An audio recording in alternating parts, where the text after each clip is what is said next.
and the gubernatorial election ballot papers for the governor election. We have an observer.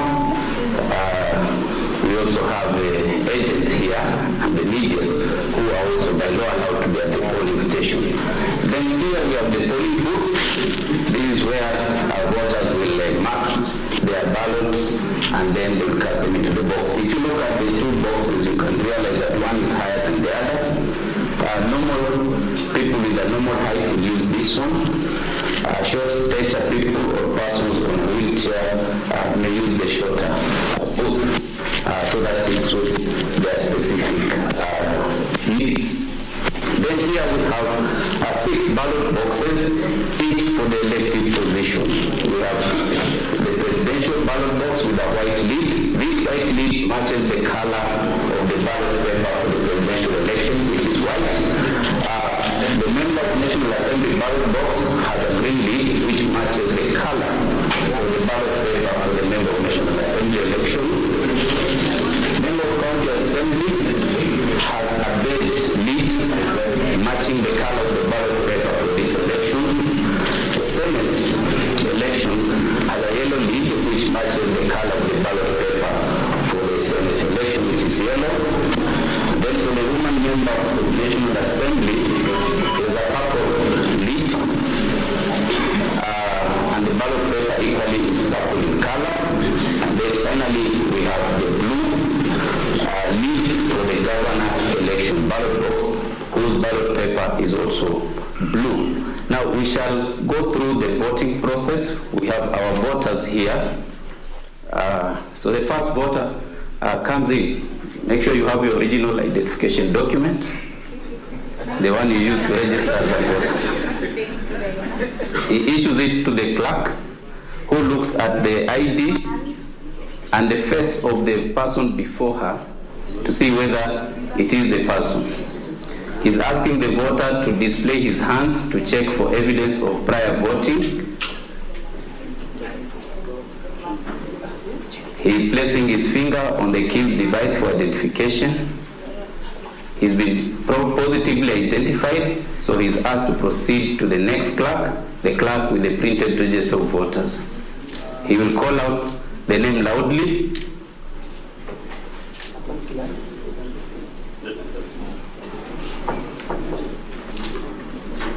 Then the clerk will cross out the details of the voter on the register except the voter's number. Then he passes the ID to the next clerk and the voter moves to the next clerk, where he'll now be issued with 2 ballot papers, one for the presidential election and the other one for the member of National Assembly. Notice the color of the ballot papers, white and green respectively. They'll be folded vertically once. It is stamped at the back by the clerk before it is issued to the voter. The voter proceeds to the next clerk, where he is issued with another pair of ballot papers for member of county assembly and the senator elections. They will also be folded vertically once.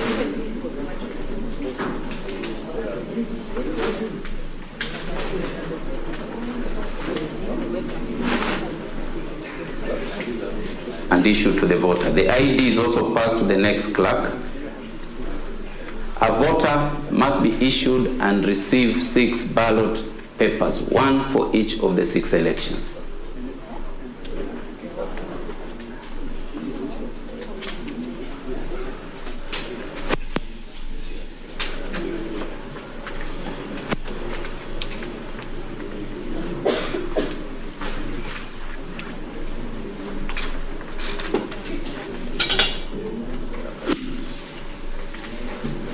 He's receiving his last.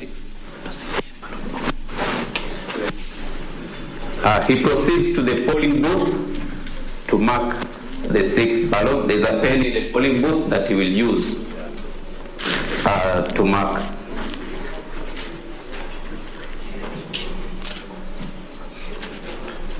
The booth has been placed in such a manner that armed as the PO, I'm able to see that he's not going to do anything fishy other than mark his ballot papers, but also allowing him his privacy to mark his ballots in secrecy.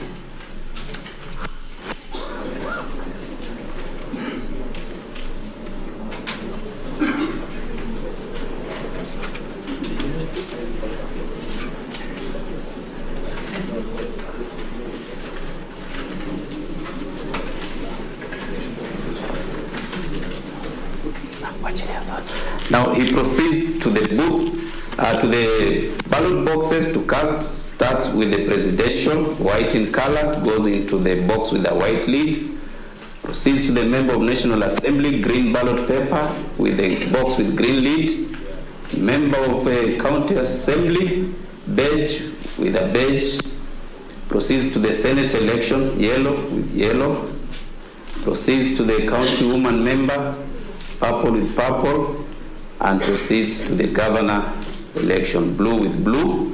He is then marked on his left small finger with indelible ink and is asked to leave the polling station. Thank you, mzee, wapiga kura.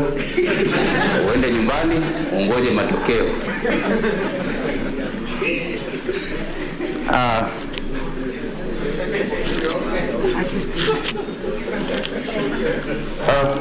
Mbona mko wawili?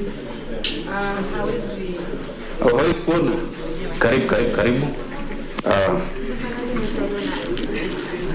Patia kitambulisho chako, na hata wewe msaidizi peana kitambulisho chako pia.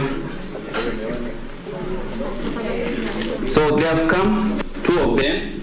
One has a challenge with her sight, so she has come with her own assistant to help her to vote. The law allows that if a voter comes with their own assistant, then they'll be allowed to vote.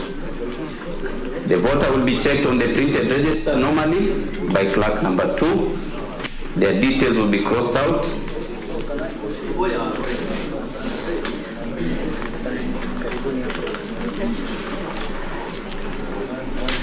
Now, before they are issued with the ballot papers, I must do one very important legal requirement. The assistant must be of the age of majority, must have an ID card, doesn't have to be a registered voter. Then I will ask the assistant to fill this form. It's called Declaration of Secrecy form by a person assisting a voter. So that, because she will know for which candidates this voter has voted for, she must maintain the secrecy of that choice for the rest of her life. So she must sign this declaration of secrecy. Now they can proceed and receive ballot papers.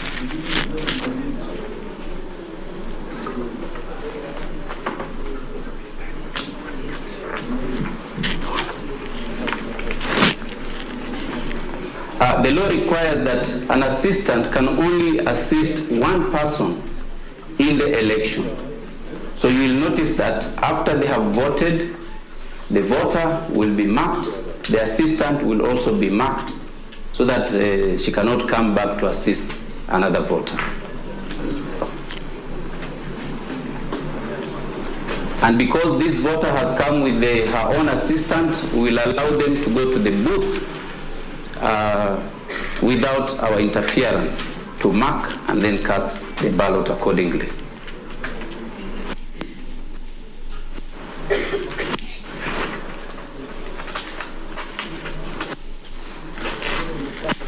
Are you a voter? Yes. You need to be identified first. You've been identified? Yes. Perfect.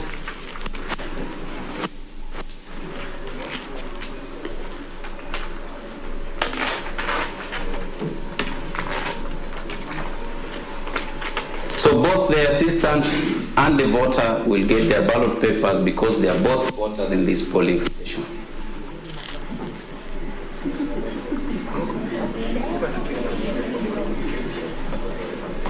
Security officer, maintain order.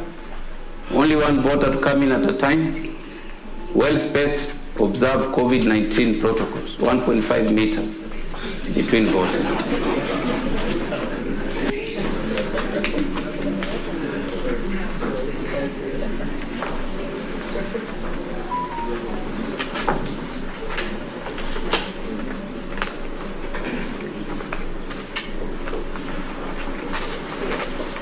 So 2 ballot papers, one for each. Thank you. So they proceed to the booth to mark their ballot papers accordingly.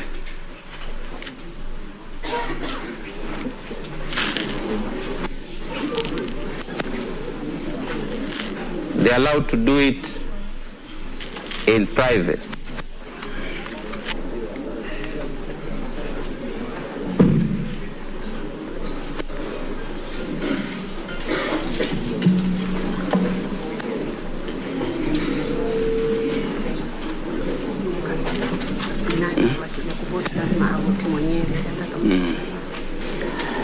Now, even if the voter is being assisted, if they are able to put the ballot paper themselves, then that is how they should put in their ballot papers. But if they are unable, because maybe of a physical impairment, then they'll be assisted to put that ballot paper in the box.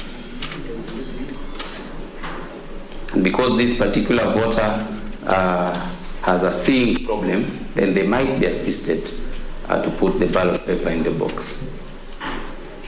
But some are allowed to fill and put, they can do so. I think there's enough space now, the next voter can come.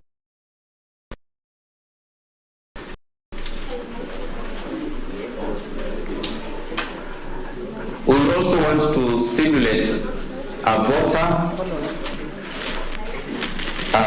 Deputy Presiding Officer, please help them to put their ballot papers properly.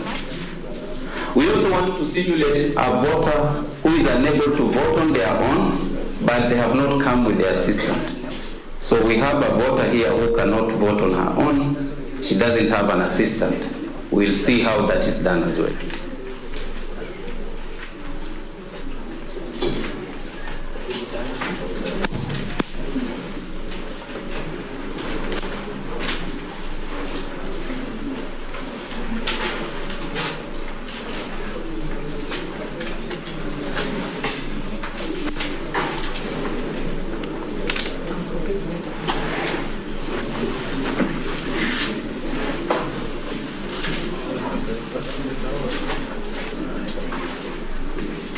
So you can see the voter is being assisted to put the ballot paper herself by the assistant.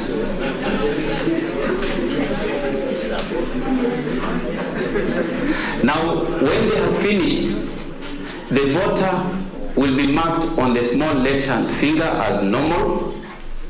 The assistant will be marked on their thumb and the small finger as well, because he has voted and she has also assisted. So she'll leave with 2 marks, one on the small finger for having voted, another one on the thumb for having assisted, so that she can come back to assist another voter. So, asante sana mama, muite na watoto wenu pia wakuje.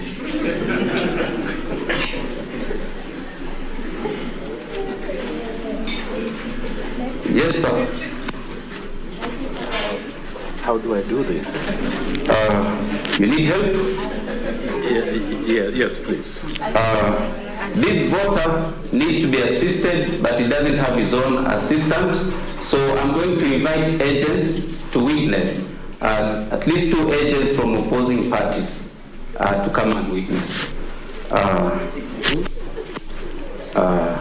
Agents, this voter is unable to read and write, so he cannot be able to vote on his own. So we are going to assist him to vote. He'll show us, tell us which candidate he wants to vote for. And mzee unajua kuandika mwenyewe? Si nzuri sana. Wacha nikusaidie kuandika. Unataka nani kwa hii president? Huyu. Huyu? Agents, have you seen that mark for that voter? Yeah. Okay. Kwa hii ya mbunge, unataka nani? Huyu. Agents mnaona? Huyo. Hii ya MCA unataka nani? Hapa. Huyu agent mnaona? Ndio hiyo. Hii ya senator unataka nani? Huyu ndio mtu wangu. Huyu ndio mtu wako? Agent mnaona? Ndio hiyo. Hii ya mama mbunge unataka gani? Na wawili. Wawili? Unaweza pigia mmoja tu. Kwa sasa. Okay. Huyu. Agent mnaona hii? Na hii ya governor unataka nani? Governor. Utaki hawa? Yeah. Utaki yote? Kuna mwingine? Wewe ndio unachagua. Okay. Okay. Basi hapa. Agents unaona hiyo? Asante. Sasa utachukua hizi kura zako. Utaenda kwa masanduku pale. Okay. Na utaweka agents, tafadhali mrudi kwa viti zenu. Thank you agents. So he proceeds to the boxes. Mzee utaweka kulingana na rangi ya ballot paper na kifuniko cha sanduku la kupigia kura. Hakikisha zimeenda kulingana na rangi yake. Kama uko na shida utaniambia nikusaidie kuweka kwa sanduku la sawa. Sasa hii na hii hapa. Okay. Hii ni pale mwisho. Okay. Chukua hii hapa. Hii ndio hapa. Okay. Ndio. DPO msaidie. Mpigeni kura mwingine tafadhali.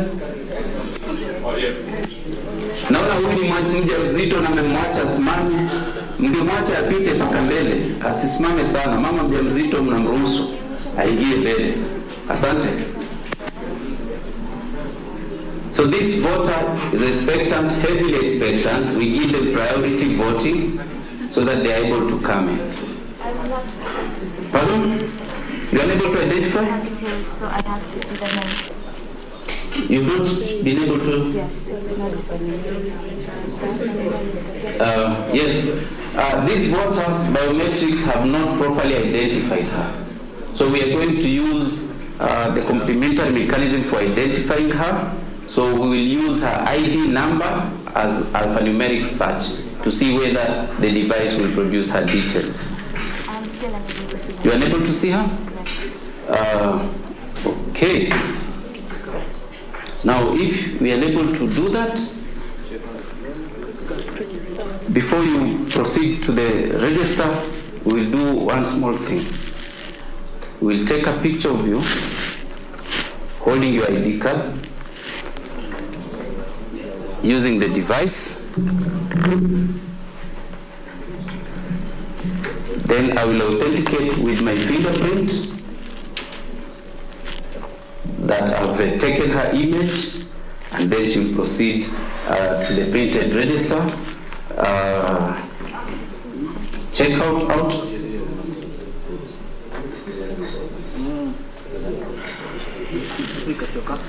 Kasioka? Okay, proceed. So she's been identified on the printed register, but we've also taken her image. She proceeds. If we had not found her details at this level, and on the printed register she's not found, then this voter will not vote. She will go home. Because whatever is in that device, if the alpha search does not bring out the details, then this voter is not registered. Because what we have in the printed register and the device, they're exactly the same register. But because we found her details, she's able to proceed to vote. Now, because her biometrics did not identify her, we've taken her image to make sure that we cannot have an imposter vote, because we have her image taken on the device. So she proceeds to vote normally. Please, next voter. Hapana. Mimi nimechoka hapa. Kwa nini iko nini? Hapana. Nimechoka hapa. Askari mshikilia huyu mtu. Nimeshindana hivi. Sasa mimi nimechoka hapa. Hapana. Tafadhali askari kidogo tu.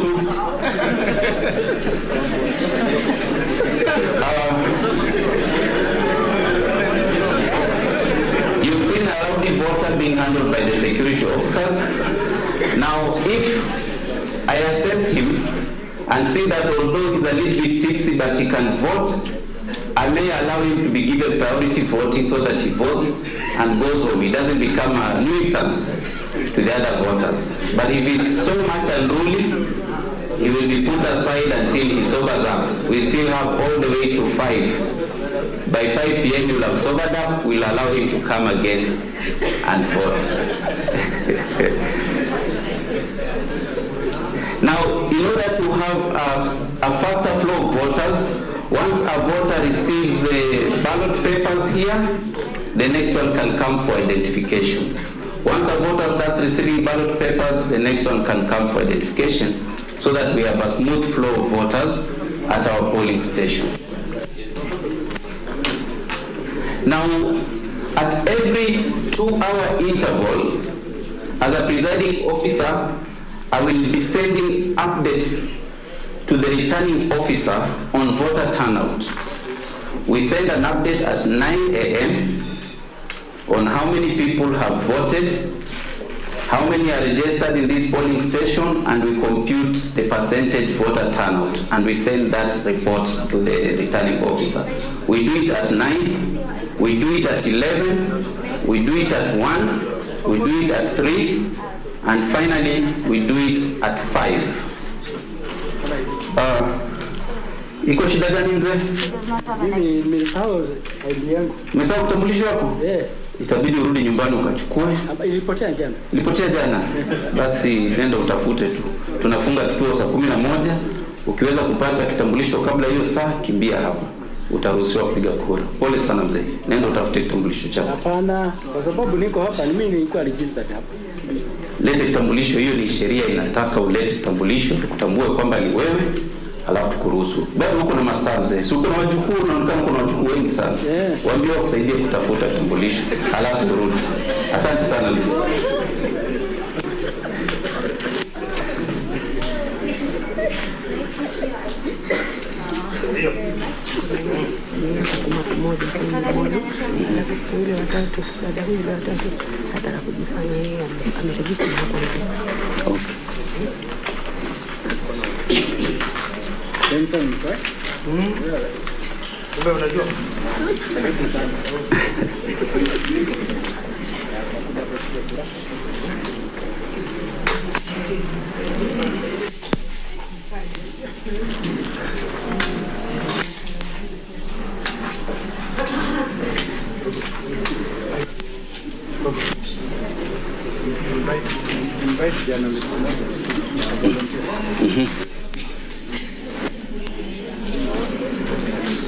Cameraman, kuna mmoja anataka kupiga kura? Please join them. Take ballot papers and vote. It's free for all voters, provided you are registered here. Okay.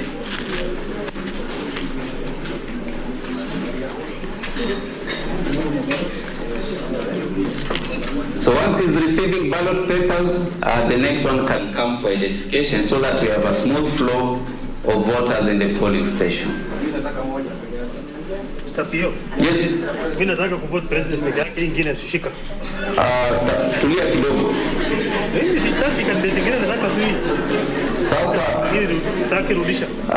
Ngoja kidogo mpigaji kura. Umeweka alama kwa hizi zingine? Sitaki.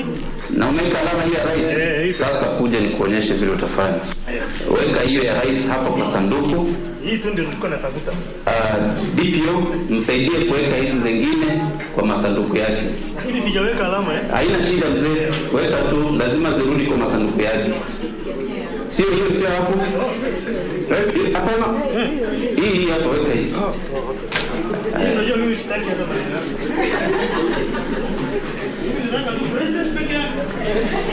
Now this voter wanted to vote for only one election.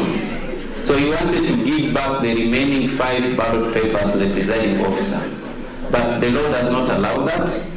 We cannot have them open here. So we ask them to put them in the respective ballot boxes, so that at the end of it, we are able to account for every ballot paper. But because they are not marked, during the count, those ballot papers will be rejected. But at least we are able to account for every ballot paper that has been issued to that voter. We have a problem here? Yes, what's the problem? He says that he only wants. Askari, please rudisha wengine nyuma, nataka wengine moja moja. Rudi nyuma tuingie moja moja. We cannot crowd a polling station. Yes, tuje moja moja, one at a time. Yes. Tupigia deputy president. Deputy president ameunganishwa na presidential candidate. Kwa hivyo utachukua hiyo ya rais, utaona ndani deputy president, utaona ndani president candidate. Kwa hivyo chukua.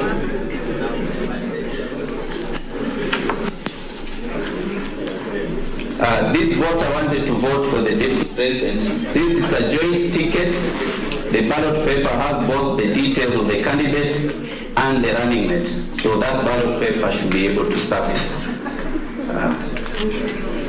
Do you have a problem here? Yeah. Yes. I lost my card. I lost my card. Your ID? It lost somewhere. Where? I don't know. Please go. We'll give you an askari to help you look for it. Okay. When you find it, you will allow I you will to come back. Okay. You're welcome. Just look for it. We are still open up to 5. Come in good time. We'll allow you to go. Nimekuja sasa. Nimekuja sasa. Enua mguu mmoja. Pombe zimeisha. Pombe Enua mguu mmoja. Niko sawa. Uko sawa sasa. Unaweza endelea. Karibu sana.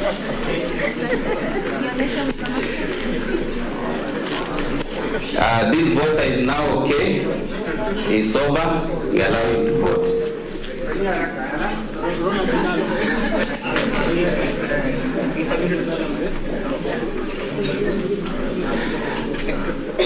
So it is now 3 p.m. I'm sending my next update to the returning officer on the voter turnout. At this time, I'm also doing a check on the number of ballot papers that I've issued to the voters during this process.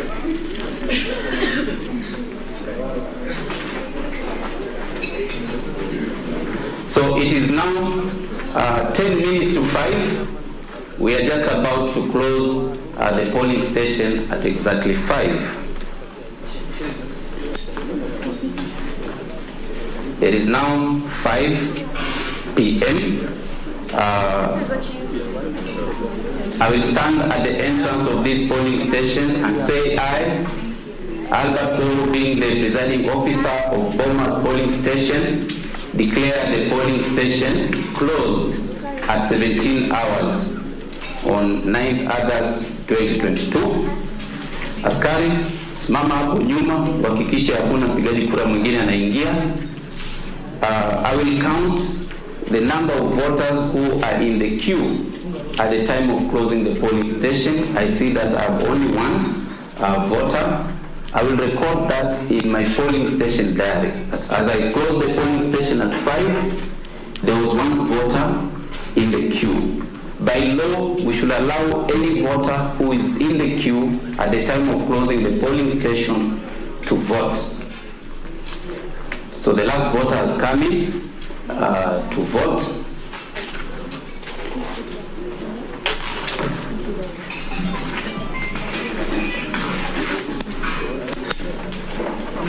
It's being checked. Summarize the process yote from opening to closing. We will take questions and answers.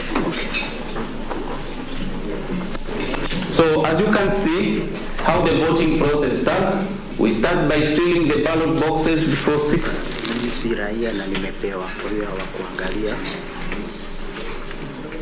Simama. Sio raia na nimepewa. Askari, kuja na kuwa huyu. I am not a citizen, but I have passed through the process and I have been given a ballot paper. Nyakuwa huyu, ballot paper lete basha. Askari, weka pingu huyu. Clerk, yule amepitisha huyu.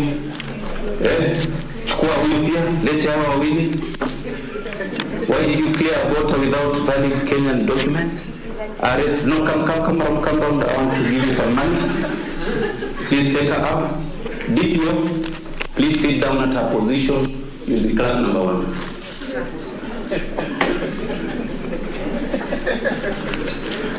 Because this clerk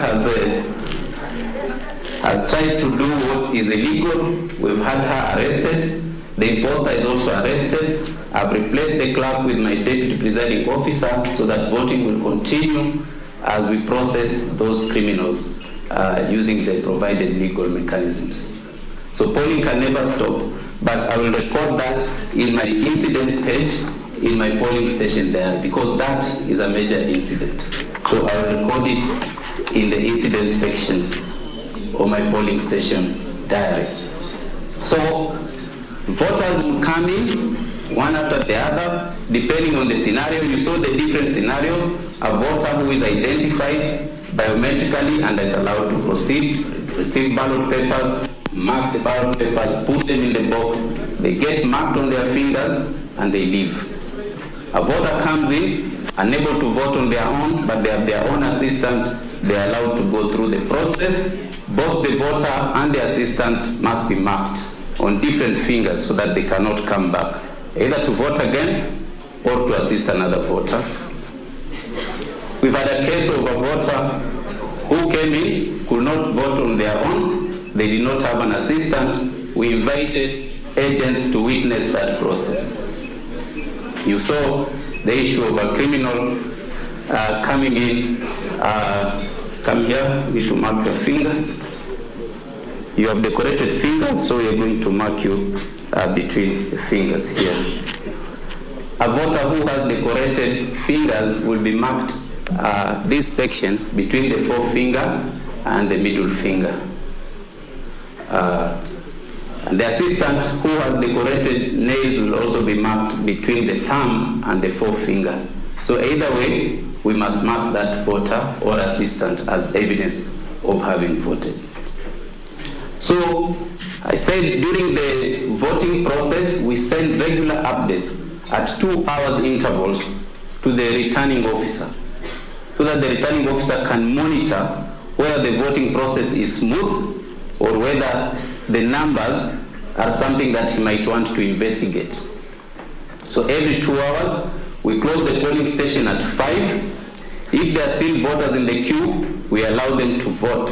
Immediately the last voter has voted, then I will seal the apertures of all the ballot boxes. DPO, come and seal these boxes.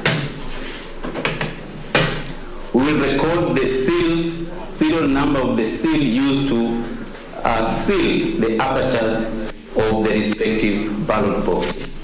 What we do next is we collect all these materials that were used during the polling and use ballot papers, the marked register, all these rubber stamps for IEBC that were used during the poll.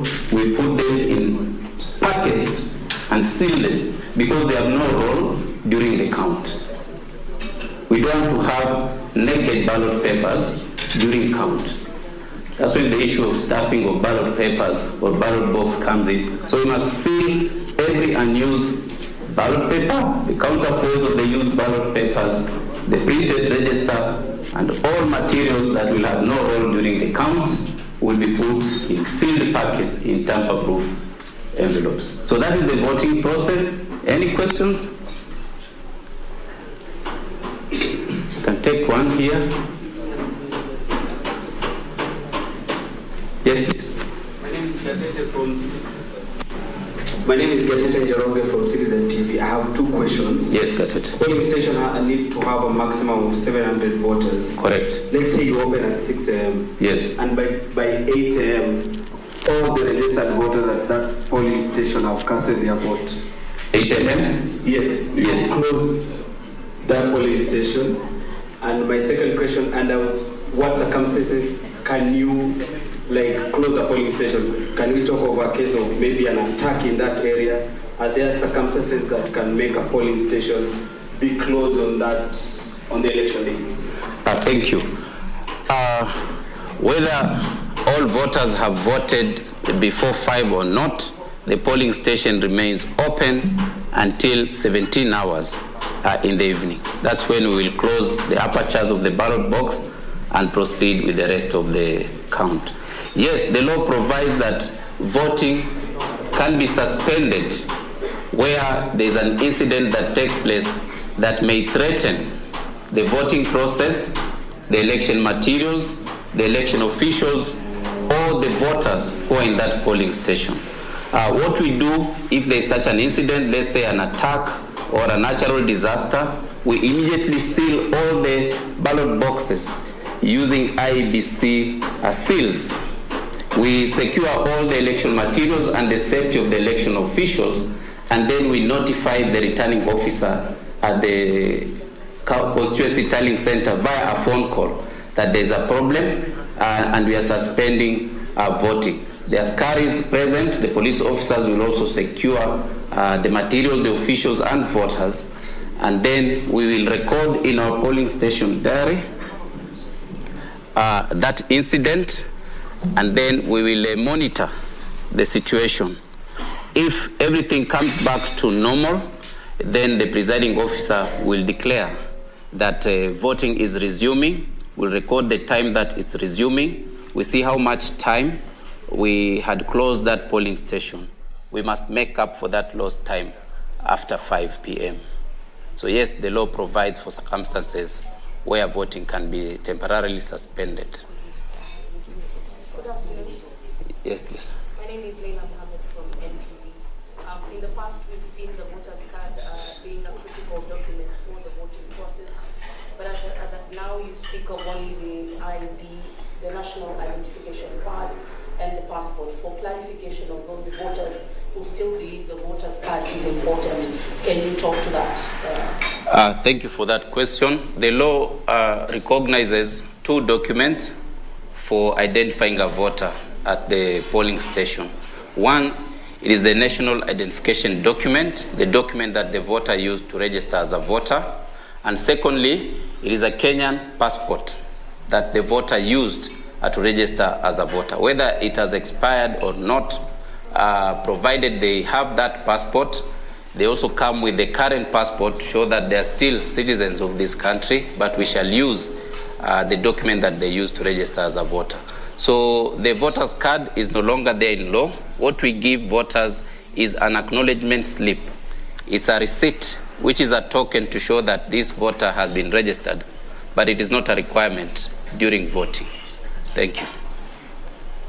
Yes, sir. I'm one of the international observers. I would like to ask if somebody puts voter to put the wrong ballot box for each vote, what will happen at the end of the day when you are tallying the vote? And the second question, it relates to the what Madam was asking, what causes the biometric voter, the system really recognized technically, what causes what? We have seen the case now, a lady, she came and the system didn't recognize her biometric. So what do you think that it may happen during the election? Is that a big number? Those who the system didn't able to recognize their biometric features? That's a two question. Thank you. It is possible for someone's biometrics to wear out depending on the nature of work they do. That's why we have the complementary mechanism where we can use an alphanumeric search. We search with the ID number. If indeed they are registered voters, their details will be displayed on the KIM's tablet, and then we'll proceed with them normally. Because what we do is, at a polling station, we have 700 voters maximum. So when the voter brings their biometrics first, we're actually comparing that fingerprint with 7,000 other fingerprints, including 9 of her own. So if the biometrics don't identify her, we use the alphanumeric search. So if their details are displayed, the system will prompt for her biometrics again 3 times. In the second run, we are comparing her fingerprint with her 10. So the chance of identification is much higher, because in the first instance, we were comparing a fingerprint versus 7,000. Now we are comparing a fingerprint against 10. So there's a higher chance for the voter to be identified. But still, if they are unable to be identified biometrically, but their details have been displayed on the register, then we know this is a registered voter, and therefore we process them normally. Yeah, but those cases are normally a minority. In previous elections, there have been very few, but there's a process in which we can handle any scenario that unfolds during voter identification. So I have 2 questions. One, in your consistent updates, you mentioned that there shall be an assistant to the polling station for the people with PWs. In this scenario, we saw a voter coming in with an assistant. Yes. So second question is a concern from the citizen. The imposter and the clerk who were arrested just minutes ago are still loitering around. Thank you. Yes, the law provides that a voter can come with their own assistant, and we encourage that because the secrecy of the vote is between the voter and a trusted assistant. So we encourage that a lot, so that the secrecy remains between the voter and their assistant of choice. But in the event that they have not come with an assistant, they will still be able to vote, assisted by the presiding officer, witnessed by agents, to make sure that the choice of the voter is respected. So does it mean that the presiding officer understands the sign language and all the difficulties that are involved? Presiding officers may not understand all the sign languages, but such voters, we encourage them, and we've been very consistent in our voter education that anyone with an impairment of any nature, they should come with someone who understands their language so that they can be assisted by that person, either a family member, a colleague, or someone who can help them to vote in secret. Yes, thank you. Yes, sir.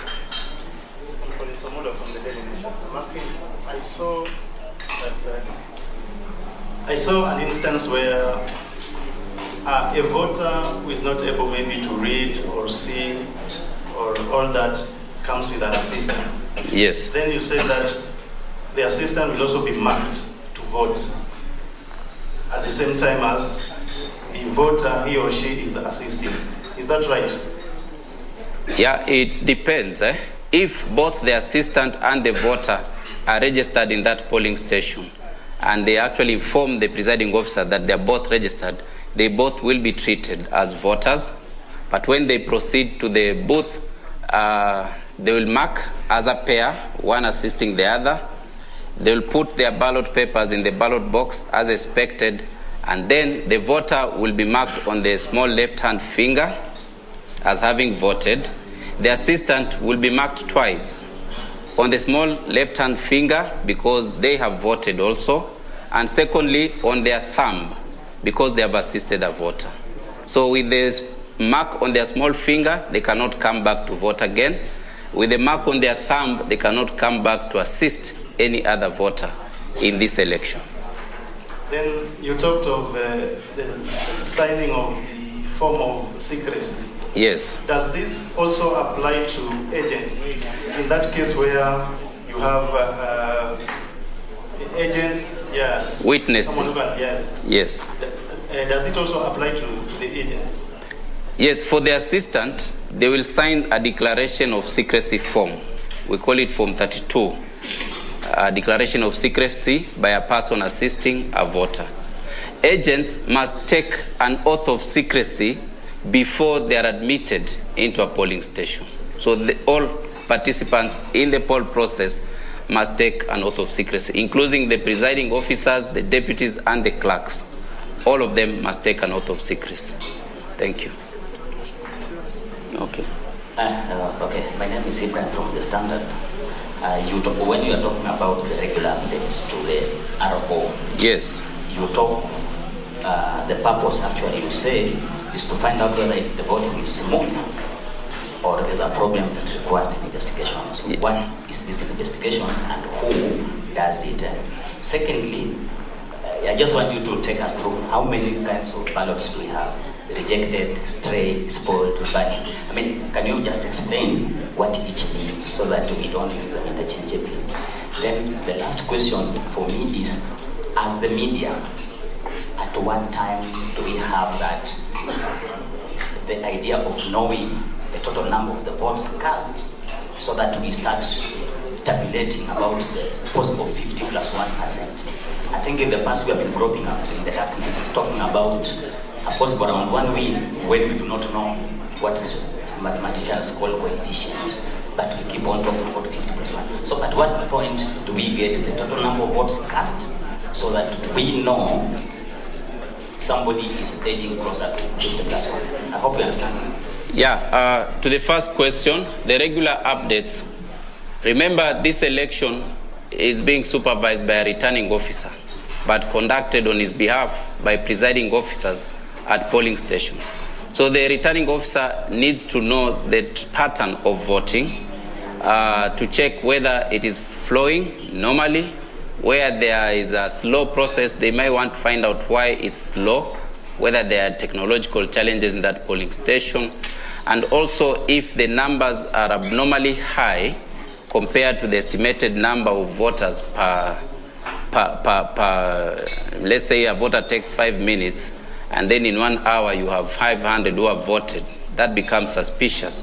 So it helps the returning officer to monitor whether voting is taking place normally, so that he can take appropriate action as necessary. The other question you've asked about media getting access to information. There are different levels at which the result path moves. One, there's the polling station, then there's the constituency tallying center, and then the county tallying center for county elections, and the national tallying center in the case of a presidential election. Now, results are processed, announced, and declared at each level. So for you to get final results, you must be located at an appropriate tallying center. What you will get at a polling station are the results as declared by the presiding officer in that polling station. So as media persons, you may need to aggregate from all the polling stations in the countries for you to get that data. There are 46,229 polling stations in the country, so you need to have access to all those results for you to aggregate nationally. At the constituency tallying center, the returning officers will collect those results accordingly. They will collect presidential election results from Form 34A into Form 34B. They will also collect similarly in Form B for the other 5 elections. For the elections of member of National Assembly and member of County Assembly, they actually declare those results and issue certificates to the winners at the constituency tallying center. So those results are concluded there. For the other 4 elections, the election of governor, they collect the results into Form 34B. For the county elections, they will collect for governor elections Form 37B. For the Senate election, Form 38B. For the county woman member to the National Assembly, they will collect in Form 39B. Now, Form 34As from all the polling stations in a constituency, together with their collation Form 34B, will then be transmitted physically by the returning officers to the National Tallying Center, where they'll be delivered to the chairman of the commission, who will then do the final tally for the presidential results. So the chairman is the one who will do the 50% plus 1. He will also do the percentage votes scored by each voter in the 47 counties to establish whether any of them has garnered 25% in at least a majority of counties, that is 24 counties. Now, armed with these results, then the chairman will make a determination whether there is a winner in the first round of the election. If there is, then the chairman will declare the president-elect and issue a certificate to the president-elect. If in the results, the chairman establishes that none of the candidates has met the threshold of 50% plus 1 vote, and 25% in at least a majority of counties, then the chairman will declare appropriately that a fresh election will be held within 30 days from the date of the declaration of that election result.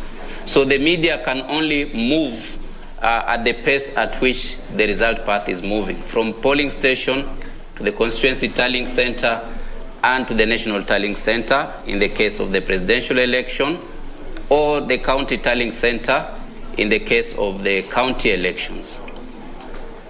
It is important to emphasize that media can only compute for their own consumption and to the public, but they cannot purport to declare who has won the presidency or any other seat for that matter. Thank you. There is the question of the ballot. Yeah, you are a very sharp person. You are moving ahead of the teacher. We've not even counted. It is during the count that we establish the votes you described. When we have opened a ballot box, and I wanted to demonstrate very quickly how we close and count, then those the votes will come out. But I could explain them very briefly what they are. Now, during the count, a ballot paper that has been marked appropriately for a particular candidate, we call that a valid vote, and it will count in favor of that particular candidate in that election. During the count, we may also establish a ballot paper that has a number of features as anticipated in law that will make it inadmissible to be counted. Such a ballot paper will be rejected, and it will be called a rejected ballot.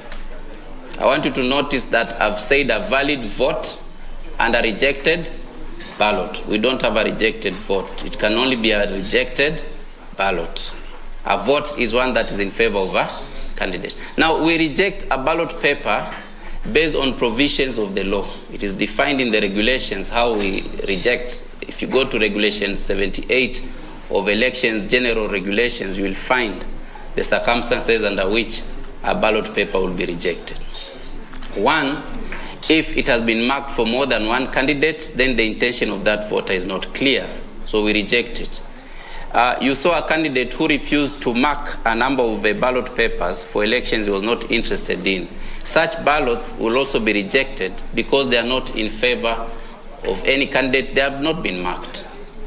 A ballot that also bears serial numbers that don't fall within those issued in that polling station will also be rejected. A ballot paper that does not bear the security features as given by the Commission in the specifications of ballot papers will also be rejected. So those are some of the criteria. Also, a ballot paper that is marked in such a manner that the identity of the voter is obvious, like their name or signature, such a ballot paper will also be rejected. So it will be stamped on the face with a rubber stamp called IEBC rejected. Now, the other ballot that could come out during the count is a ballot paper we call stray ballot. As you can see, the ballot boxes have unique colors for the leads and also the color of the ballot paper, and the name of the election is clearly on the ballot box. Any ballot paper that ends up in the wrong ballot box, it will be marked as a stray ballot and it will not count in that election. Another ballot that could surface during the count is a ballot that is a vote that we call disputed vote. Now, this is a vote that the presiding officer has awarded in favor of one of the candidates. They have looked at the ballot and the mark, and they have, in their opinion, they have awarded it to one of the candidates. But an agent will say that, in their opinion, that ballot should not be given to that candidate. So the presiding officer has awarded, but a candidate or agent is disputing that decision of the presiding officer. So such a ballot will be stamped disputed. But according to the law, the decision of the presiding officer will hold, although a dispute has been raised on that particular ballot. So it will be stamped with the IEBC rubber stamp disputed. But in the count, it will count still in favor of the candidate that the presiding officer had awarded it to. So those are the kind of either votes or ballot papers that could come out during the count, and each is provided for in law and it is accounted for accordingly, either in the statutory result declaration form or in the polling station diary, as the case may be. Like stray ballots are recorded in the polling station diary. Spoiled votes are recorded in the PSD, and the reason why it is spoiled. We also have a statement of rejected ballots, which is a form 41. We record the serial number of the ballot paper and the reason why it was rejected. So we account for all these ballot papers that way. Thank you very much. Yes, sir. Noémie Chalon from Africa Intelligence. We've seen some very courageous askaris taking out big threats, but what if there are more people also threatening the safety of the vote? Are there also backup askaris not far able to intervene? And second, are the askaris deployed in their own polling stations so they are able to vote? Because there are 150,000, I think, nationally to be deployed, and if they cannot vote, that might also be an issue. Thank you very much. Thank you. Yes, we have police officers, armed police officers manning every polling station. We have 2 in each polling station. Now, if we have a registration center that has several polling stations, then it means we have a bigger pool of police officers. So collectively, they're able to manage the voting process as well as provide law and order outside the polling room. So yes, we do have well-trained police officers to provide security at every polling station. Yeah. Will they vote on the site also? It is not automatic. It depends on where they have been posted. If a police officer is registered in Mombasa and currently posted in Nairobi, and they were not posted in time for them to transfer their vote, then they'll not be able to vote. But if you are lucky to be posted at a station where you are registered as a voter, you will be allowed to vote. The same is the case for the polling clerks and every other official. If you are posted in a station where you are registered, then you will be allowed to vote as well. Yes. Yes, sir. Ndio.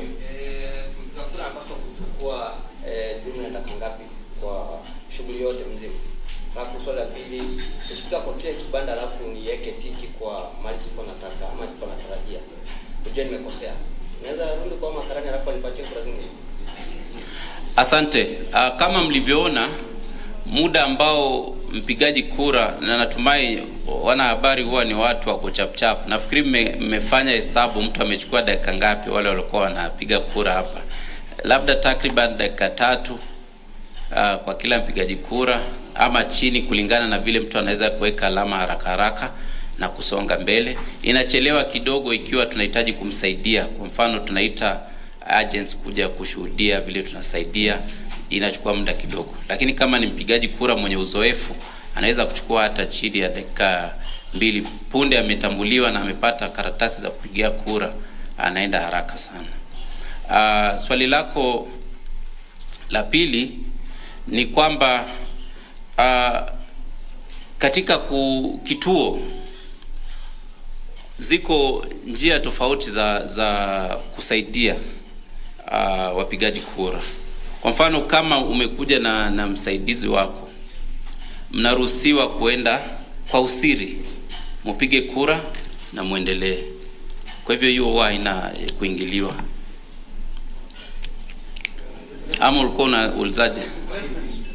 Or replay ukiharibu. Asante.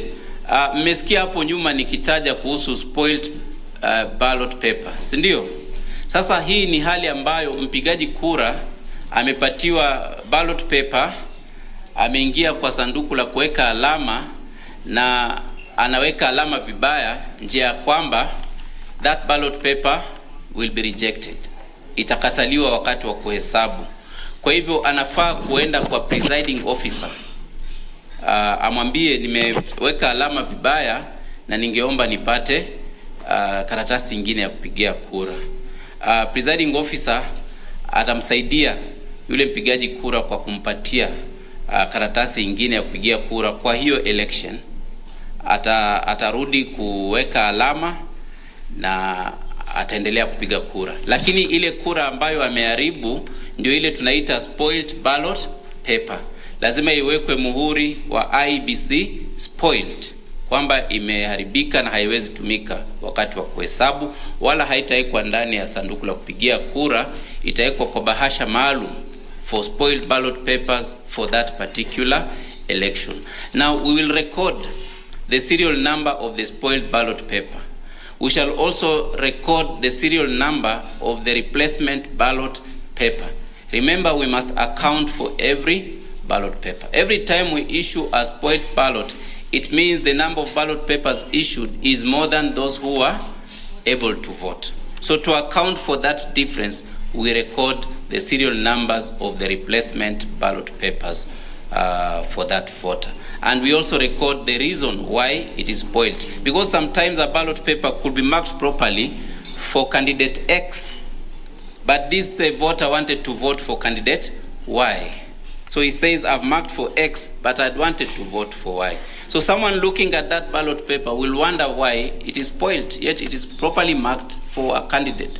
So if the reason against the serial number says marked for wrong candidate, then it becomes clear that although it was marked properly, it was for the wrong candidate.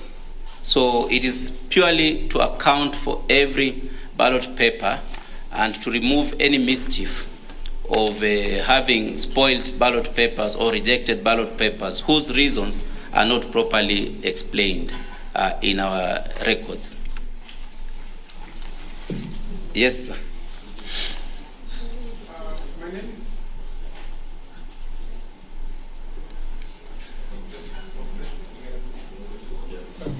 So my name is George from Slantan Foundation, part of the observation group. I have a concern for a vote to be valid inside a ballot box. It must have a stamp at the back. In a scenario that it is not stamped, because in the previous election we had similar scenarios where one of the clerks forgets about it. So how will that be handled? Then the second question is about COVID, and maybe the chair will respond to it at the appropriate time. We've been having issues about people saying that if you not have a mask, you'll not be allowed to vote. So maybe a clarification on that needs to be put out in public, so that if I'm a voter from the slum setup and I don't have a mask, I know that I still have a chance to go and vote. Thank you. Thank you. You've appropriately put it. The chair will give the commission position on that, but I will. I say what I know. Okay. Let me begin with the first one, where you talked of stamping of at the back. Yes, it is a requirement that every ballot paper must be stamped at the back by our clerk. Now, the clerks are well trained on that particular requirement, but they also have a supervisor in the name of a deputy presiding officer and presiding officer who will ensure that those ballot papers are stamped at the back before they are issued to a voter. We've also told our voter educators to train voters to also be conscious and also turn over each of their ballot papers to confirm if they are stamped. So it's a responsibility that all of us need to carry, both staff of the commission and also the respective voters to check. But those cases in the last by-elections since 2017, we've never had a single case of a ballot paper that is rejected because of not being stamped. It is one area that we've been very thorough. We've also trained our officials during this election to make sure that every ballot paper is stamped accordingly, and we will see the result after this election. But yes, we have trained our officials very well on that particular requirement, and it has never been an issue in the last by-elections. We pray that it will not be an issue even during this election, because we've trained them well. On the issue of COVID, the commission position is that both election officials and voters should take the guidelines given by the Ministry of Health as far as the COVID protocols is concerned. So the issue of masking is not a requirement. Even us here, you can see quite a number of us are not masked and we've been allowed to come in. It will be the same case, but we are informing both officials and voters to be aware that COVID is still with us, and we take personal responsibility to make sure that we don't expose. Like if it's on elections day and you know you have COVID, then you should properly be masked, sanitize yourself properly, minimize the interaction with other voters to minimize the risk of infection. The same case with election officials.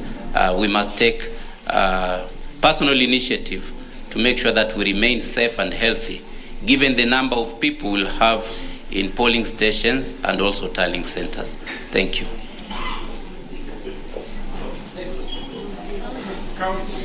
Count? Thank you. Okay, after we have sealed the ballot boxes,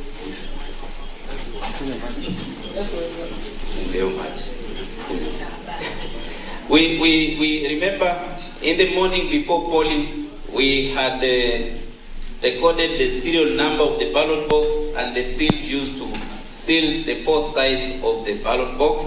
We will make sure that we are still dealing with the same ballot box and the seals have remained intact. Then we shall cut the four seals on the side of the ballot box. We leave the aperture seal intact because it has no interference with the poll process. Now, agents, clerks, come with your seats. Come with your seats.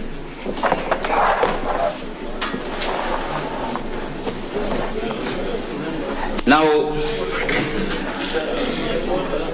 what I will do is I will assign my team responsibilities. We shall begin with the presidential ballot box, and the other 5 ballot boxes will be put under care. Police officer, please come and keep guard on these ballot boxes and the other election materials. Take all those materials, put them in our corner there. Clerk, take all those materials and secure them. Remember, we said we must secure all these materials. Yes, that's what they're doing. They must be secured. We said we will put them in packets, sealed in tamper-proof envelopes, so that during the count, there are no naked ballot papers. The Kim's gadget is at a safe place. All rubber stamps are properly secured. The police officers are guarding the other ballot boxes that are not involved in this particular count. So take your seats here. I will assign these clerks to hold ballot papers for the respective candidates. Agents will also sit at strategic places to watch what's going on because they are witnesses of their candidates or political parties. We shall seal every opening on we are using our booth because not all polling stations have a good furniture for counting. So in such a case, we convert our polling booth into a counting table. We use masking tape to seal all openings where a ballot paper can disappear into, so that it becomes a good working surface for counting purposes. I will issue you to hold for me ballot papers for the respective candidates, and then you'll give them back to me during the count. So I'll ask my deputy to pour all these ballot papers from the box and onto the counting table. I'll ask my DPO to unfold them, because they were folded when they were being put in the ballot box, to unfold them.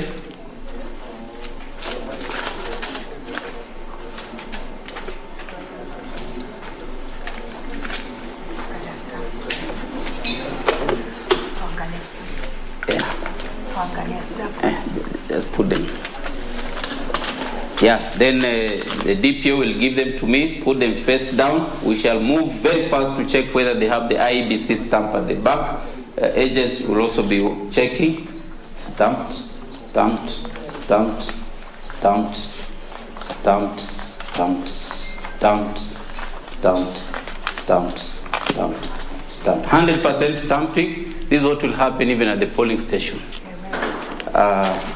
So we turn them over,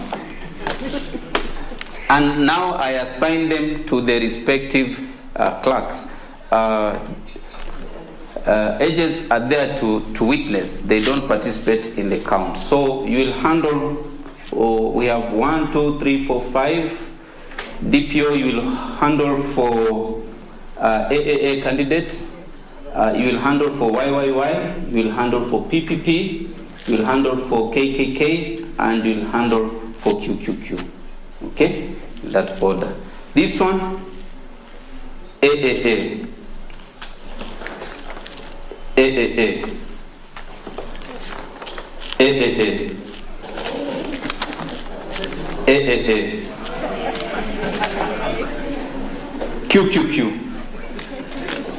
Weka kwa meza. This one, no mark. We immediately stamp it, rejected. Remember we said where there is no mark, it is? So we stamp it, IBC, rejected. This one, rejected. You can see there's a mark here, but it traverses 2 candidate sections. Are we together? So since the intention of the voter is not clear, this one will be rejected. So I shall also stamp it IBC, rejected. This one, PPP. This one, rejected, no mark. IBC, rejected. This one, AAA. This one is for PPP. Now we are done. We have our 3 rejected ballots. I will bring my form number 41, statement of rejected ballots, record the serial number of each ballot paper and indicate the reason why I rejected it. If you notice, it is the presiding officer who is rejecting, not the agents or the clerks. It is the job of the PO to reject as per the law. So I'll put these ones in an envelope marked rejected ballots for the presidential election. Then I ask my clerks to give me my bundles of ballot papers, and I begin counting from the candidate who is the first one in the ballot paper. You don't look at which bundle is the biggest and start the count from there. You start from the candidate who is the first one in the ballot. So I will count for everyone to see, 1, and then bring my tally sheet. Bring my tally sheet. There's form 33, candidate tally sheet. For every vote that I count, we put a mark on the candidate tally sheet. And then we continue. Once we reach a bundle of 50, we tie them up with a rubber band and we start counting again. So we count them in bundles of 50 and we put this in the candidate tally sheet. You can see it has 50 boxes per row and a total of 14 rows. This gives us 700 votes. So a candidate, if they score all the votes in that polling station, they will have a maximum of 700. If they score any number between 1 and 700, we shall mark the appropriate number of boxes in the candidate tally sheet. So we count, as I count, we shall be marking for AAA. Put, I said 1, put your first mark there, first box. 2, 3, 4, 5. So we record that. We shall wrap these ones in the appropriate candidate tally sheet and put them with a rubber band. They are kept for me. These are valid votes in favor of AAA. The second on the ballot paper is YYY. He has 0. So 0 for YYY. You cross all those boxes.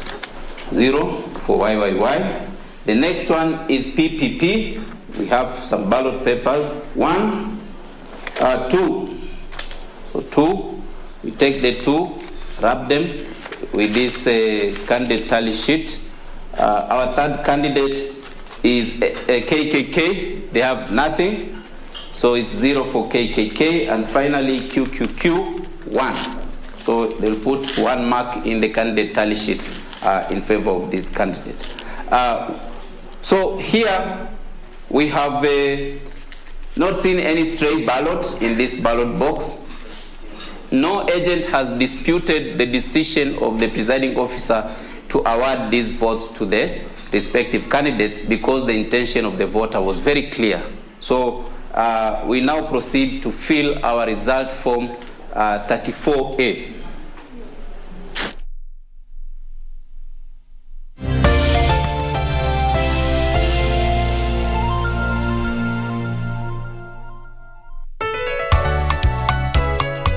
Mpiga kura upo. IEBC imeweka mikakati kurahisisha utaratibu wa kupiga kura. Uingiapo kituoni utahitajika kuwasilisha kitambulisho au pasipoti yako kwa karani wa IEBC. Maelezo yako yatathibitishwa kwenye mtambo wa KIMS. Baada ya kutambulishwa, utapewa karatasi 6 za kura zenye rangi tofauti za nyadhifa